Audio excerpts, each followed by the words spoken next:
Throughout my life, sports were and still are my complete and utmost passion. As a kid in elementary and middle school, I would wake up at 5 in the morning and go to hockey training to try and be the best player I could be. After that, I would go from training directly to school, and after school, I would go to another hockey practice. This was all to be the best player I could be and outlines my love for sports from a young age. As I grew up, my passion didn't stop. I would be in the backyard shooting the basketball or having a football catches with my brother, what seemed like every day. For the amount of sports I played, I sure watched a ton of sports on television as well.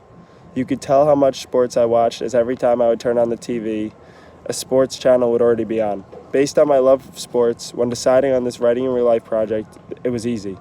I knew, like many other of my other aspects in life, I would write this project on sports. So deciding on the topic of sports was the easiest part, but now I must decide on which job/career has writing in it. While it might be hard to believe, but actually most jobs in sports have writing. Whether you're an agent, a scout, a sports journalist, sports broadcaster, or even a sports salesman, all these careers have their fair share of writing. When deciding on what I should do, it wasn't the easiest decision because I could either choose the sports career which entails the most writing, or I could choose the career that I would like to pursue when I'm older, but entails a little less writing.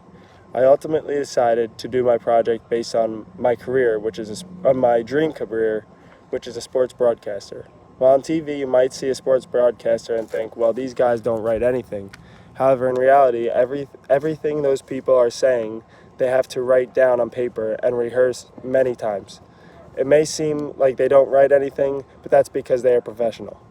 Sports broadcasting has so much real-life writing, whether it is to formulate questions to ask players, write topics about what they can talk about, or even write statistics they can bring up on the show. The amount sports broadcasters have to write is astonishing.